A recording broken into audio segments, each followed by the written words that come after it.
সুপ্রিয় দর্শক, স্বাগত জানাচ্ছি গ্রিনল্যান্ড গ্রুপ প্রবাসী মুখের 121তম পর্বে।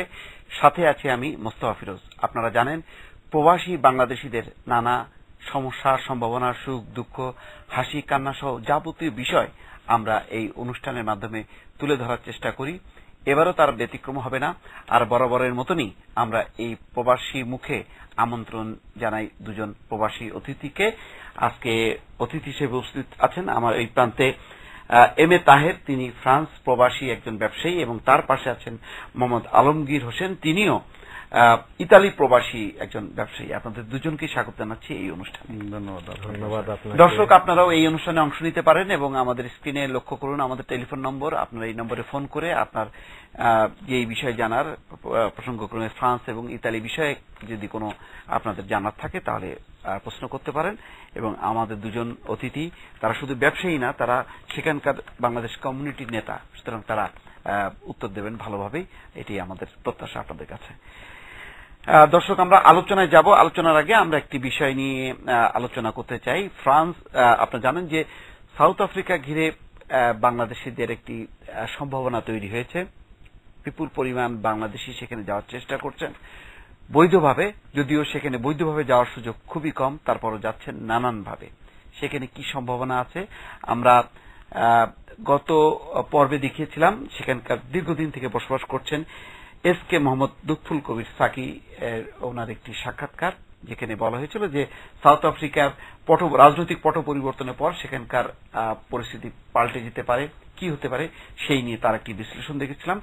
আমরা এবার দেখাবো সেখানকার আসলে জনশক্তি রপ্তানি অথবা সেখানে যে বৈধ অবৈধ পথে যারা যাচ্ছেন তাদের কি অবস্থা, তা নিয়ে আমরা দেখব মোহাম্মদ লুৎফুল কবিরের সাক্ষাৎকারটি।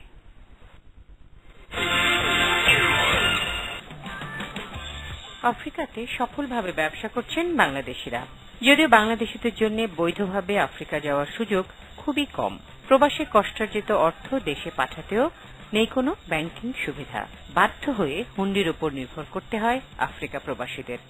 এর সাথে ম্যান্ডেলার শারীরিক অবস্থা নিয়ে তৈরি হয়েছে নতুন উদ্বেগ আর উৎকণ্ঠা।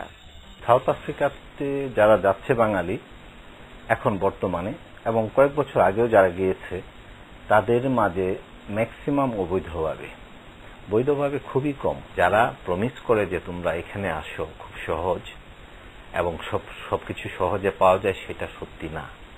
প্রথমত কাগজ পাওয়াটা খুব কঠিন, দ্বিতীয়ত চাকরি পাওয়া খুব কঠিন। ওরা থাকে রিমোট এরিয়াগুলিতে এবং সেইখানে গিয়ে ওরা কালুদের হাতে হ্যস্তন্যস্ত হয় এবং মারা যায়। আমি বলবো যদি কারো যাওয়ার, ভালো ইয়ের জন্য যেতে যদি চায়, ভালো করার জন্য, তারা লিগ্যাল ওয়েতে ভালো পথে যাক।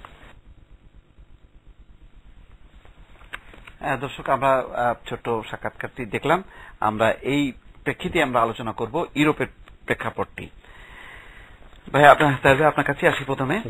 যে আমরা তো জানি যে বিগত বিভিন্ন সময় নানান রকম রাজনৈতিক পালা বদলে বা বিভিন্ন সময় বিপুল সংখ্যক বাংলাদেশি ইউরোপে পাড়ি দিয়েছে, ফ্রান্স অন্যতম। এবং ফ্রান্সকে বলা হয় যে মোটামুটিভাবে লিবারেল, এবং অনেকেই ফ্রান্সে এসে ঠাঁই নিচ্ছে, যেখানে জার্মান খুব শক্তভাবে এবং অন্যান্য ইউরোপের দেশগুলোতে তুলনামূলকভাবে ফ্রান্স এবং ইতালি লিবারেল। সর্বশেষ আপনি সেখানকার পরিস্থিতি যদি একটু বর্ণনা করেন, যে সেখানে আসলে যে বাংলাদেশিরা আছেন তাদের মধ্যে বৈধ হওয়ার সংখ্যাটা কেমন এবং অবৈধ কি পরিমাণ আছে। ধন্যবাদ আপনাকে, ধন্যবাদ বাংলার ভিশনের শ্রোতা দর্শকদের। ফ্রান্স প্রবাসীদের পক্ষ থেকে অনেক অনেক শুভেচ্ছা এবং ধন্যবাদ জানাচ্ছি। প্রথমে আসলে একটি সময় ছিল ইউরোপে অনেক কর্ম ছিল, অনেক কাজ পাওয়া যেত, ওদের অনেক লোকের দরকার ছিল। আপনার ইরানের যে যুদ্ধটা ছিল, তারপরে ইরাকের যে আক্রমণ ছিল, এরপর থেকে আস্তে আস্তে সেখানে পলিটিক্যাল ক্রাইসিসের সাথে সাথে আপনার ইকোনমিক্যাল যে আসছে সারা বিশ্বে, এটার প্রভাব সারা বিশ্বে পড়েছে। যেমনি ভাবে আজকে চীনের জাগরণ, আমাদের যে এশিয়ার, আমাদের বাংলাদেশের যে আমরা যে এগিয়ে যাচ্ছি, আমরা যেমন এগিয়ে যাচ্ছি, তেমনি তাদের যে ফ্যাক্টরিগুলো ছিল, ইকোনমিক্যাল যে সোর্সগুলো ছিল, যেখানে অনেক ইয়ের দরকার পড়তো, আপনার লোক সংখ্যার প্রয়োজন পড়তো, সেগুলো কিন্তু এখন আস্তে আস্তে কমে যাচ্ছে, কারণ তাদের ইন্ডাস্ট্রিগুলো এখন আমাদের এই এশিয়া দেশগুলোতেই চলে আসতেছে। অন্যদিকে আপনার ইলেকট্রনিক্সের যে একটা প্রভাব, যেখানে আগে আমি যখন 23 বছর আগে ফ্রান্সে যাই, তখনও অনেক হাতে কলমে অনেক কাজ হতো। আজকে কিন্তু 10 জনের কাজটা একটা কম্পিউটারের মাধ্যমে একজনে করে ফেলতেছে, 9 জনের কাজটা কমে যাচ্ছে। তো সেদিক থেকে তাদের যে আগের যে একটা প্রয়োজনীয়তা ছিল, সেটা আস্তে আস্তে এখন দক্ষের প্রয়োজন, অদক্ষের আর সেরকম প্রয়োজন নেই। সেই লক্ষ্যে এরপরে রাজনৈতিক আছে, যেমন মিটেরার সরকারের সময় বারবার যে আপনার অ্যাসাইলাম দেওয়া হতো খুব সংখ্যায়, তারপরে ইমিগ্রেন্ট দেওয়া হতো, সেই ইয়েটা এখন আস্তে আস্তে সংকুচিত হয়ে আসছে। দর্শক, আপনার নাম বলুন এবং প্রশ্ন করুন। ওয়ালাইকুম আসসালাম ভাইজান, প্রশ্ন যে ইতালি বিষয়ে কি বন্ধ রয়েছে এবং যদি বন্ধ থাকে কবে নাগাদ খোলা সম্ভাবনা আছে? এটা কি আসলে সত্য কিনা ঘটনা? মানে আমার তো কৃষি বিষয়টা জমা দেওয়া, সে বন্ধ আছে, সেটা সত্য নাকি এমনি একটা ভুয়া দেয়? জি, ধন্যবাদ। জি দর্শক, উনি সম্ভবত জানতে চাচ্ছিলেন যে কৃষি ভিসা, কৃষি কাজের জন্য যে ইতালিতে যাওয়ার একটা সম্ভাবনার সুযোগ তৈরি হয়েছিল, ওইটা কি বন্ধ আছে না খোলা আছে, সেই বিষয়টি আপনি যদি বলেন। ধন্যবাদ আপনাকে মুসা ভাই। পাশাপাশি আমি আমার ব্যক্তিগত পক্ষ থেকে, ইতালি প্রবাসীর পক্ষ থেকে, সকলের পক্ষ থেকে বাংলা ভিশনের সকল দর্শক এবং বাংলা ভিশন পরিবারের সকল কলাকুশলী সবাইকে আন্তরিক অভিনন্দন এবং শুভেচ্ছা, এবং রোজার প্রায় শেষ, ঈদ মোবারক আগাম সবাইকে। উনি একটা প্রশ্ন করেছেন যে কৃষি ভিসা বলতে আসলে এটা একটা সিজনাল ভিসা, এটা বিভিন্ন ক্যাটাগরির কাজের জন্য এই ভিসাটা দিয়ে আসছিল গভর্নমেন্ট দীর্ঘদিন যাবৎ, এবং প্রত্যেক দেশের জন্য একটা কোঠা ভিত্তিক। সেই ক্ষেত্রে আমাদের দেশের জন্য একটা কোঠা ছিল। এই কোঠাটা 2012 সাল পর্যন্ত যথারীতি কার্যক্রম চলতেছে। এই বছর আসে 2013-তে এটা বাংলাদেশের বেলায় কোঠাটা বন্ধ হয়ে গেছে। আচ্ছা, দুঃখজনক। পাশাপাশি আবার এটার জন্য আরেকটা বিকল্প ব্যবস্থা তৈরি হচ্ছে। পাশাপাশি যেমন এখন আগে বাংলাদেশ থেকে স্টুডেন্ট ভিসার প্রক্রিয়াটা ছিল না।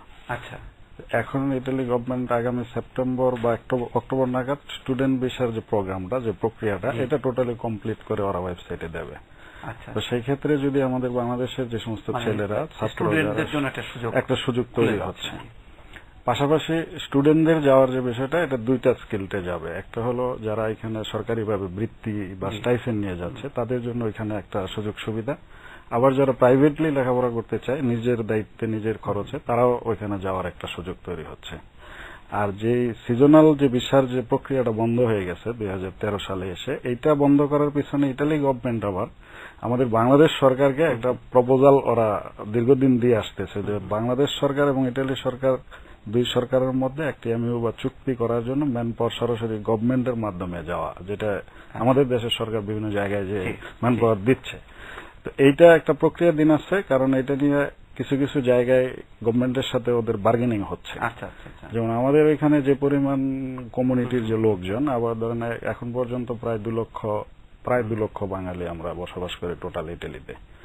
তার মধ্যে সর্বশেষ ইমিগ্রেন্ট আপনার 2012-তে। এই প্রসঙ্গটা নিয়ে আসছি আপনার কাছে, এর পরে আসবো।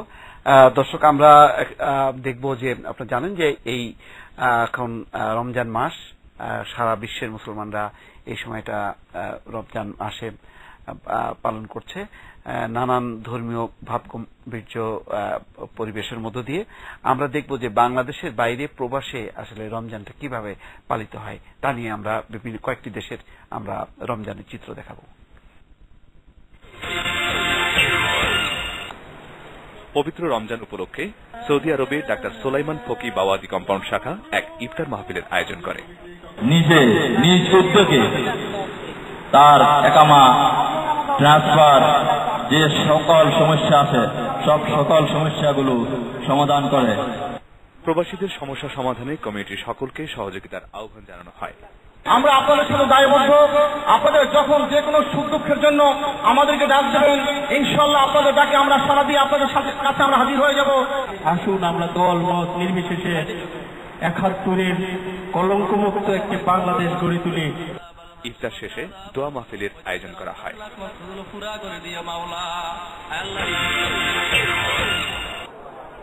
বিশ্বের বিভিন্ন দেশে রোজাদারদের ইফতার আয়োজনে থাকে ভিন্নতা।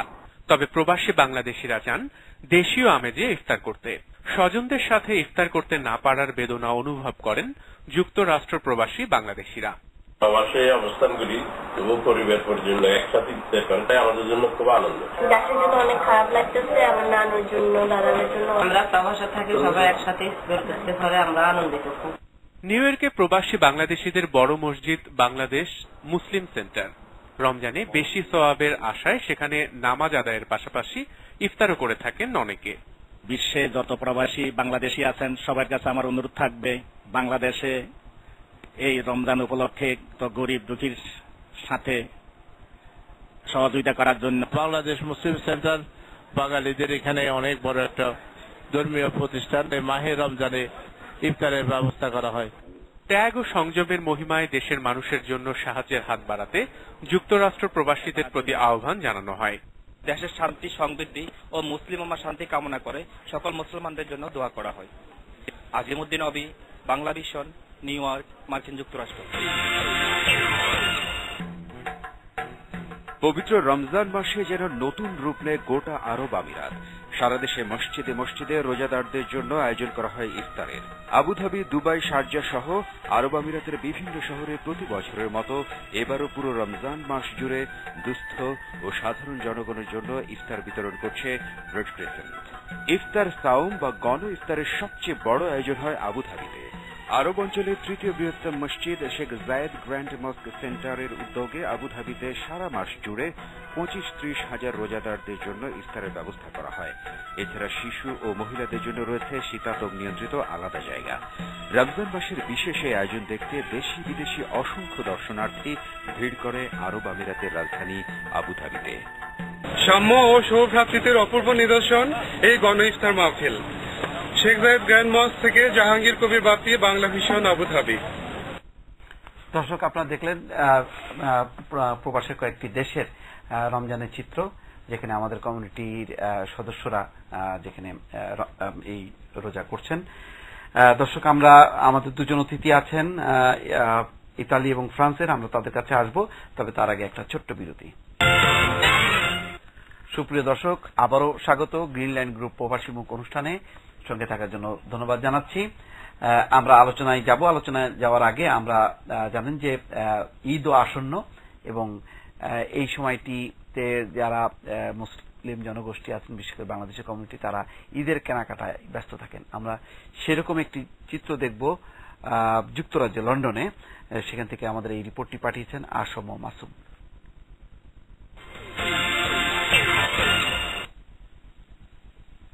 জমে উঠেছে ইস্ট লন্ডনের বাঙালি পাড়ার ঈদ বাজার। বাংলাদেশি পোশাকের সাথে বাজার দখল করে আছে ভারতীয় পরিণীতা ও সানি লিওন। ক্রেতাদের চাহিদা মাথায় রেখে সব ধরনের পোশাকের সমাহার রেখেছেন বিক্রেতারা। এবারে ঈদের মেইন আকর্ষণ হইল কি লং ড্রেস উইথ ভেলভেট প্যাচ, আর হইল কি embroidery sari with velvet patch, well half net half velvet, ওটার বেশি চাহিদা, আর লং স্লিভ। বেশি চাহিদা মানে লং ড্রেস, তারপরে সালোয়ার কামিজও ঠিক আছে, শাড়িও চাহিদা। শাড়ি ও সালোয়ার কামিজের সাথে সাথে ভিড় রয়েছে গহনার দোকানেও। ছোটদের পছন্দের তালিকায় রয়েছে লং স্লিভস। আমরা আশা করাম ঈদে 12-13 days আছেন, and inshallah we'll have a very good time. I want to buy long dress with purple sleeves. Now reasonable prices, yeah, they do a good deal in this shop. Reasonable prices. রোজার শেষ কটা দিন কেনাকাটা আরো জমে উঠবে বলে মনে করছেন ব্যবসায়ীরা। দর্শক, আমরা রিপোর্টটি দেখলাম। ভাইয়ের কাছে শেষ করি। আপনি যেটি বলছিলেন যে ইমিগ্রেশনের বিষয়টি, সেটা যদি শেষ। আমাদের সর্বশেষ যে ইমিগ্রেশন, যেটা 2012-তে ডিক্লেয়ার হয়েছে, এটা শেষ প্রক্রিয়ার দিকে, কারণ 1 মাস 30 দিন টাইম ছিল অ্যাপ্লাই করার জন্য। তাই অ্যাপ্লাই ইতালিতে।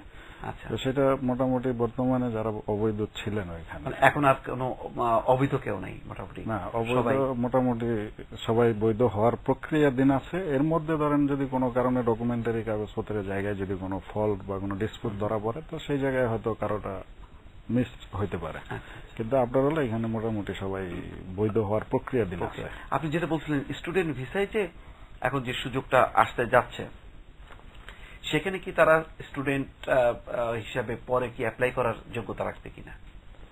না, যারা ছাত্র তারা তো যেতেই পারবে। স্টুডেন্ট যারা বাংলাদেশে লেখাপড়া করে, যেটা বলছিলাম যে যারা এখানে সরকারিভাবে বৃত্তিপ্রাপ্ত বা স্টাইপেন্ড পাচ্ছে, তারা তো যেতেই পারবে, পাশাপাশি প্রাইভেটলিও যেতে পারবে। আর যারা স্কিলড ওয়ার্কার, গভর্নমেন্ট যেটা এখন চাচ্ছে, যেটা যে আমাদের প্রশ্নটা হচ্ছে যে পড়াশোনার পরে কি ওখানে কোন স্কোপ আছে কিনা জবে? হ্যাঁ, অবশ্যই।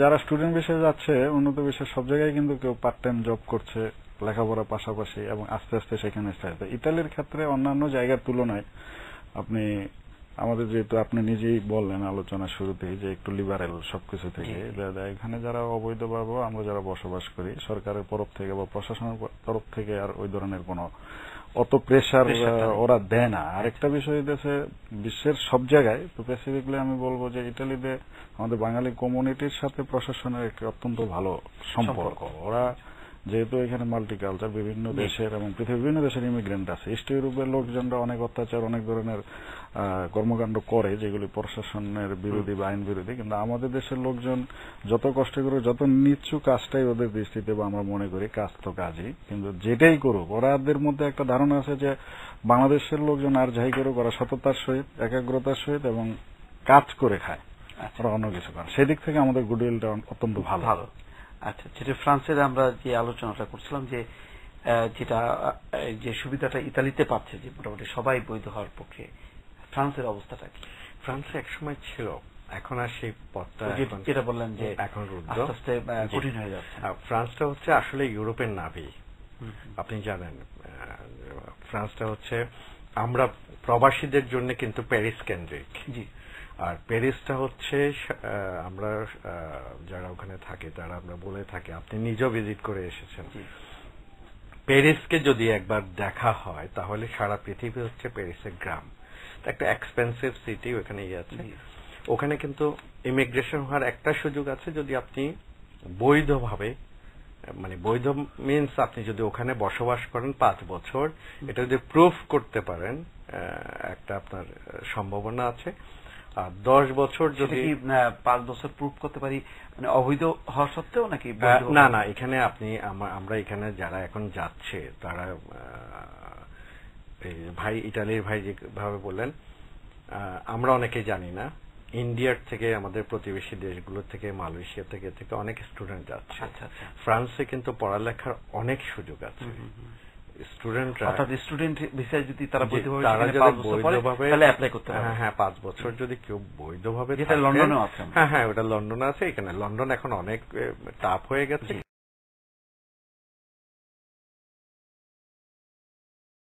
কোনোভাবে 10 বছর আপনি থাকতে পারেন, বৈধ কিংবা অবৈধভাবে যাই থাকতে পারেন, যদি আপনি প্রুফ করতে পারেন যে 10টা বছর আছে, সেখানে হয়তো বৈধভাবে আপনার কিছু থাকতে পারে, একটা অ্যাকাউন্ট থাকতে পারে, মাসের পর একটা আপনার চিঠি আসবে বা কিছু আসবে, দেশ থেকে আপনার একটা অ্যাড্রেসে চিঠি আসছে, তারপরে আপনি ইনকাম করেন কিংবা না করেন, আপনি যদি ইনকাম ট্যাক্স এর পেপারটা অন্তত সাবমিট করেন, ওইটার যদি একটা কপি আপনার কাছে থাকে, 10 বছর পরে যদি আপনি বুঝাইতে পারেন যে আপনি 10 বছর এখানে ছিলেন, তাহলে আপনাকে ইমিগ্রেন্ট পেপারটা ওখানটা পাওয়া যায়। আর ইউরোপের মধ্যে এখন একমাত্র দেশ আছে প্যারিস, যেখানে যদি আপনি প্রুফ করতে পারেন যে আপনি পলিটিক্যালি ভিকটিম দেশে, সেটুকুন যদি আপনি করতে পারেন, তাহলে খুবই ইজি এখন পর্যন্ত ফ্রান্সে কাগজ নিয়ে এস্টাবলিশড হওয়ার। যেটা আসলে হয়ে থাকে আমাদের দেশ থেকে আবেগে পড়ে বা এখানে কেস টেস থাকে, এটা ওইটা থাকে, কোন আমি যে যাচ্ছি, আমি ওই পার্টির এটা, আমি অমুক পার্টির ওইটা, সেটা আমি ওখানে গিয়ে বলছি আমি, কিন্তু আমি যে আসলে একটা কিছু এখানে ছিলাম, আমার যে একটা অ্যাক্টিভিটি ছিল, সেটার প্রুফ গুলো কিন্তু আমরা সংগ্রহ করি না এবং নিয়ে যাই না।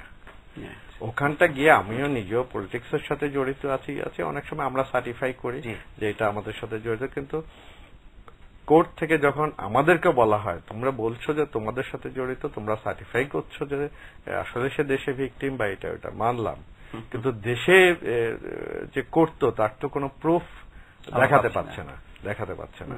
তো এইটুকুন সমস্যা হয়, বাট সমস্যার থেকে উত্তরণের জন্য অনেক কিছু হয়তো অনিয়ারে বলা ঠিক হবে না, উত্তরণের জন্য অনেক পথ আছে, নানান পথ আছে। আমরা বাঙালিরা যেখানে যাই সেখানে একটি ছোট্ট বাংলাদেশ আমরা গড়ে তুলি। হ্যাঁ, সব জায়গায় একটা মিনি বাংলাদেশ, মিনি বাংলাদেশ আমরা আছি। আপনার কাছে দুজনের কাছে আসছি। দর্শক, আপনারা দেখছেন গিল্যান্ড গ্রুপ প্রবাসী মুখ অনুষ্ঠান। এই পর্যায়ে আমরা একটা ছোট্ট বিরতি নিচ্ছি, বিরতির পর আবার ফিরছি, সঙ্গেই থাকুন। সুপ্রিয় দর্শক, বিজ্ঞাপন বিরতির পর আবার ফিরে এলাম গিল্যান্ড গ্রুপ প্রবাসী মুখ অনুষ্ঠানে। সঙ্গে থাকার জন্য ধন্যবাদ জানাচ্ছি। আমাদের সঙ্গে দুজন অতিথি আছেন ইতালি এবং ফ্রান্সের, আমরা আসবো তাদের সঙ্গে আলোচনায়। তার আগে আমরা ফ্রান্স প্রবাসী একজন বাংলাদেশী কাজী এনায়েতুল্লাহ, তিনি একজন সফল মানুষ হিসেবে সেখানে পরিচিতি পেয়েছেন, তার একটি সাফল্যের উপর আমরা একটি রিপোর্ট দেখব, তারপরে ফিরবো আলোচনায়। প্রবাসী সফল বাংলাদেশীদের অন্যতম কাজী এনায়েতুল্লাহ 1978 সালে সারবন বিশ্ববিদ্যালয় থেকে অর্থনীতিতে স্নাতক ডিগ্রি নিতে ফ্রান্সে পাড়ি জমান তিনি। ফ্রান্সে বাংলাদেশ বিজনেস কনসাল্টিং নামে একটি সংগঠন প্রতিষ্ঠা করেন তিনি। বাংলাদেশ বিজনেস কনসাল্টিং হচ্ছে একটা ফ্রেন্ড বেসড কোম্পানি, যার প্রথম দায়িত্ব হচ্ছে বাংলাদেশের এক্সপোর্ট প্রমোশন করা, ব্র্যান্ডিং এবং মার্কেটিং করার মাধ্যমে বাংলাদেশের পণ্য সামগ্রী বিশ্বে রপ্তানিতে সাহায্য সহযোগিতা করা। সেখানে পড়াশোনার পাশাপাশি একটি প্রতিষ্ঠানে খণ্ডকালীন চাকরি নেন এনায়েতুল্লাহ। কঠোর পরিশ্রম ও সততা দিয়ে 1986 সালে শুরু করেন রেস্টুরেন্ট ব্যবসা। অনেক দেশ চেষ্টা করছেন তাদের দেশে ব্যবসা সম্প্রসারিত করার। তো সবচেয়ে বড় জিনিস হচ্ছে আজকে যে বাংলাদেশের এই গার্মেন্টস শিল্প বিশ্বে দ্বিতীয় স্থানের অধিকারী, ঠিক চায়নার পরের স্থানে আমার বাংলাদেশ, এটা মেনটেন করা, এটা রক্ষা করা। এরপর আর পেছনে ফিরে তাকাতে হয়নি এনায়েতুল্লাহর। দর্শক, আমরা রিপোর্টটি দেখলাম কাজী এনায়েতুল্লাহ। আমরা নিশ্চয়ই তার সাফল্য কামনা করব, তিনি যে ব্যবসায়িক উদ্যোগটা নিয়েছেন। তাই ভাই আপনার কাছে আসি। তো আমরা তো সবসময় যেটা চাই যে ইউরোপে বাংলাদেশ কমিউনিটির যে সাফল্য আমরা দেখি, তার যে একটা উত্থান, একটা আমরা বলছিলাম যে মিনি বাংলাদেশ, তার একটা অভ্যুদয় ঘটেছে ইউরোপ সহ আমি মনে করবো যে আমেরিকা, কানাডা, বিভিন্ন দেশে। কিন্তু আমরা যেটা দুঃখের সঙ্গে লক্ষ্য করছি যে সেখান থেকে আমরা বাংলাদেশ কমিউনিটির হাত ধরে অথবা বাংলাদেশ কমিউনিটির উদ্যোগে সেই দেশের বিনিয়োগ আমাদের দেশে আসা অথবা আমাদের বাণিজ্যটা সেখানে সম্প্রসারণ হওয়া, সেটা কিন্তু খুব লক্ষণীয়ভাবে ধরা পড়ছে না। আমি জানি না আমার এই তথ্য সঠিক কিনা, আপনি যদি বিশ্লেষণ করেন। আমার মনে হয় আপনার তথ্যটা অত্যন্ত সঠিক।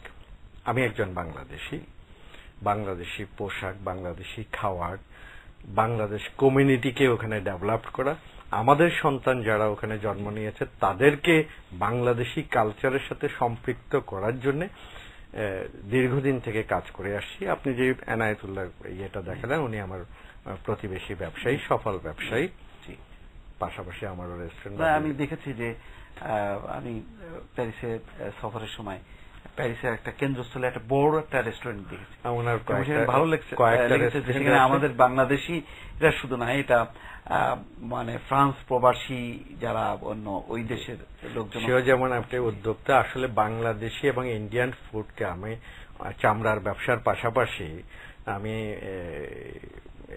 আপনার রেস্টুরেন্ট ব্যবসার সাথে আমিও জড়িত। আর প্রথম দিকটাই যে ইন্ডিয়ান ফুডকে জনপ্রিয় করার পেছনে আমরা ফার্স্ট জেনারেশন ওখানে।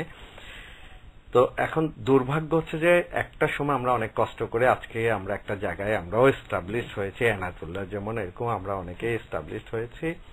ফ্রান্সের অনেক প্রশাসনের সাথে অনেক কিছুর সাথে আমরা এখন অঙ্গাঙ্গিভাবে জড়িত।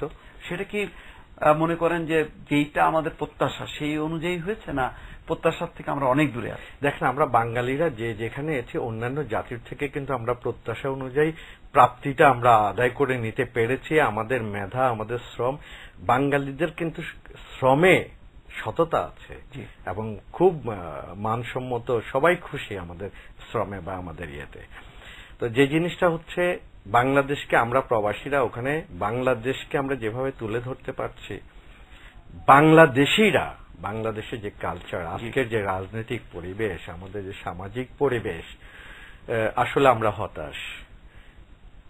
অনেক দিক থেকে যদি আমি বলি যে আপনি দেখেন বাংলাদেশকে আগে, আমি বাংলাদেশ থেকে এখানে আসলাম, আমি আসছি, আমার ছেলেরা আসছে, আমার বাংলাদেশের টিভি আপনাদের মাধ্যমে, বিশেষ করে এক সময় আমিও বিটিভিতে ছিলাম, এখন অনেক আমাদের টিভি প্রাইভেট চ্যানেল হয়ে গেছে, তার সুবাদে প্যারিসে বসে আমরা আমাদের ড্রয়িং রুমে আমরা বাংলাদেশকে দেখতে পাচ্ছি, যেটা হয়তো বাংলাদেশে বসে বাংলাদেশিরা দেখে না, কারণ তারা বিভিন্ন বাইরের চ্যানেল দেখে, আমরা বাংলাদেশের চ্যানেলগুলো দেখি মনোযোগ দিয়ে, ভাল লাগে। কিন্তু আমরা যখন দেখি যে আমাদের আইনের শাসন এখানে ভুলণ্ঠিত হচ্ছে, আমি যদি দেখি আমার একজন, আপনি জানেন কিছুদিন আগে ইংল্যান্ডে বা ইয়েতে আমার ইংল্যান্ডের প্রাইম মিনিস্টার ফ্রান্সে এসেছিল এখানে, যখনই দেখলো তার একটা পুলিশকে একটা জায়গায় হিট করলো, তিনি কিন্তু তার সফর শর্ট করে উনি চলে গেছেন এবং আমাদের ফ্রান্স অ্যালার্ট হয়ে গেল। এখন আমি যদি দেখি আমার একটা পুলিশকে পেটাচ্ছে, ইয়ে করছে, আবার আমার একটা পুলিশও একটা, আমার রাজনৈতিক বাস্তবতা আর ওই দেশের বাস্তবতা ভিন্ন না, ভিন্ন প্রেক্ষাপট ভিন্ন আমরা দেখছি এই যে। আর সেকেন্ড থিং হচ্ছে যে এখানে একজন, আমি আসবো, আমি দেশের, আমার প্রাণ কাঁদে দেশের জন্য, কিন্তু আমরা প্রবাসী বসে রাজনীতি করি, দেশের টান আছে বলে। দেশপ্রেম আমার মনে হয় দেশে যারা আছে তাদের থেকে কিন্তু আমরা বেশি অনুভব করি, আর আমাদের যে অভিজ্ঞতাটা আমরা যদি ওখানে কাজে লাগাতে চাই, তাহলে কিন্তু দেশ যেমন উপকৃত হবে, আমরাও উপকৃত হব, কারণ আমরা বুঝতে পারতেছি আমার এখানে কি প্রোডাক্ট করে প্রবাসীরা এসে এখানে প্রোডাক্ট করে তারা ওখানে নিয়ে যাচ্ছে, আমরা এসে যদি এটা করে আমরা ওইখানে মার্কেটটাও আমরা জানি, তাহলে আমরা উপকৃত। কিন্তু আমরা যখন আসি, এসে একদম এয়ারপোর্ট থেকে যেভাবে আমরা একটা হতাশ সিস্টেম, আমরা আসলে হতাশ। আমরা এসে যে আমাদের পুঁজিটা যে আমরা ঠিক রাখতে পারবো, প্রশাসনিক যে জটিলতা আছে এর থেকে যদি উত্তরণ না হয়, রাজনৈতিক উত্তরণ যদি না ঘটে, সহিংসতার যদি বন্ধ না হয়, তাহলে কিন্তু আমাদের সামনে অনেক বিপদ আছে। জি, এই পরিস্থিতি হবে না। আমরা একটা সুন্দর সময়ের জন্য তবে আসছি আপনার কাছে, আসছি আবার একটু আলমগীর ভাইয়ের অনেকক্ষণ সুযোগ পাননি কথা বলার, আপনার কাছে আসবো। তবে দর্শক, আমরা তার আগে আমরা একটি সুন্দর একটি প্রতিবেদন দেখবো রমজান মাসে, সেটি হচ্ছে সংযুক্ত আরব আমিরাত থেকে আমাদের প্রতিনিধি সে দেশের কয়েকটি সেরা মসজিদের উপর একটি চিত্র তুলে ধরেছেন, আমরা সেটি দেখি।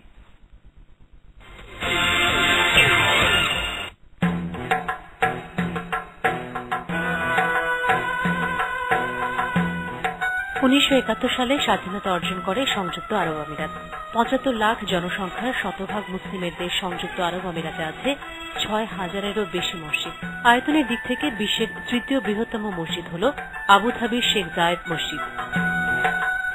এছাড়া সার্জার আল নূর মসজিদ এবং দুবাইয়ের আল ফারুক ও জুমাইরা মসজিদ বিশ্বে অনন্য।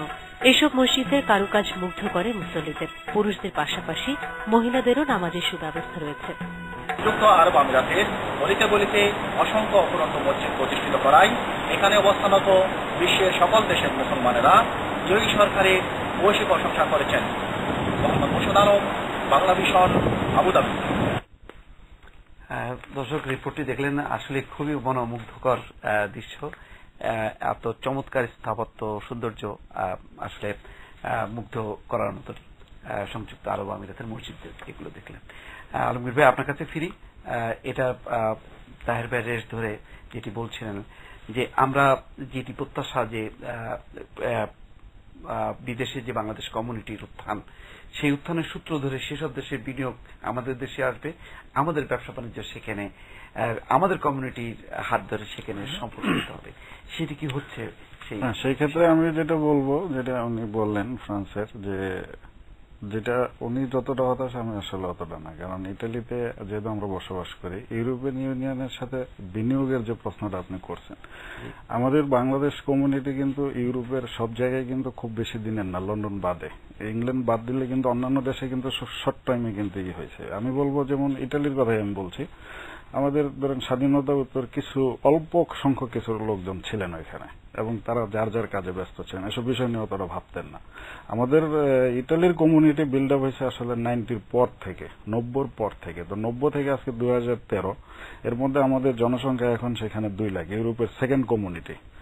আপনারা আরেকটা কথা যেটা বলছেন আপনি, যে এই যে বিনিয়োগের যে প্রশ্নটা, এটা যেমন দিন দিন যে ক্ষেত্রটা তৈরি হচ্ছে, আমাদের ওইখানে যেমন গার্মেন্টস, ইউরোপিয়ান ইউনিয়নের যে টোটাল যে গার্মেন্টস রপ্তানিটা আমাদের বাংলাদেশ থেকে হয়, তার মধ্যে ইউরোপিয়ান ইউনিয়নের যে কটা দেশের মধ্যে অন্তর্ভুক্ত, তার মধ্যে বিশাল একটা ক্ষেত্র হলো টোটাল ইটালি। আমাদের ইটালিতে একটা সময় যে মার্কেটগুলি ছিল, বড় বড় কাপড়ের যে বিভিন্ন আইটেম, লেদার গুডস এবং কাপড়ের যে মার্কেট ছিল, এই মার্কেটে ইটালির নিজস্ব তৈরি বা ভিয়েতনাম এইসব যে এই আইটেমগুলি বেশি ছিল।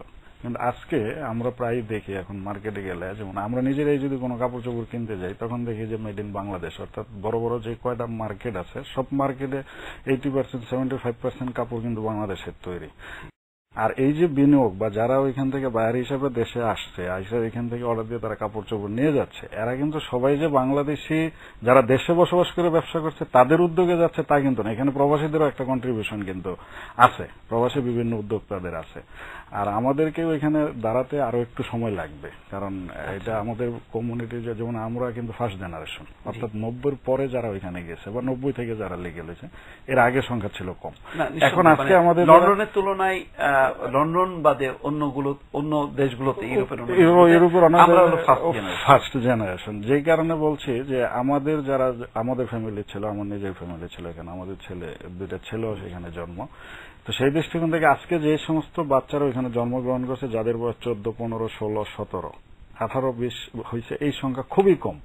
তো একটা সময় এসে যারা এই জেনারেশনটা যখন আরেকটু ডেভেলপ করবে, ওরা যখন আরেকটু বড় হবে, বিভিন্ন ক্ষেত্রে তাদের পদচারণা বাড়বে, তখনই কিন্তু এই ক্ষেত্র গেলে আরো প্রসারিত হবে। দেশের যে কথাটা বলা হচ্ছে, এটা আসলে এই বিষয়ে আলোচনা করে আমি প্রবাসী হিসাবে বলবো, অবশ্যই আমরা দেশের বাইরে থেকে দেশের শান্তি কামনা করি, দেশে একটা স্থিতিশীল অবস্থা বিরাজ করুক, সেটাও আশা করি। সেই প্রত্যাশা তাহের ভাই ফ্রান্সের উনিও করেছেন, আপনিও করলেন, আমরা সেই প্রত্যাশাটাই দিন গুনছি। দর্শক, আমরা অনুষ্ঠানের শেষ পর্যায়ে আপনাদেরকে জানিয়ে রাখি যে দুই ভাই যেটি বলছিলেন যে বিশ্বের বিভিন্ন দেশে দেশে মিনি বাংলাদেশের অভ্যুদয় ঘটছে এবং সেটিকে কেন্দ্র করেই ভবিষ্যতে বাংলাদেশের একটি অগ্রগতি এবং সমৃদ্ধির একটি সম্ভাবনা আমরা দেখতে পাচ্ছি। আমি নিজে ব্যক্তিগতভাবে গত 5 দিন সফর শেষে 2 দিন হলো দেশে এসেছি।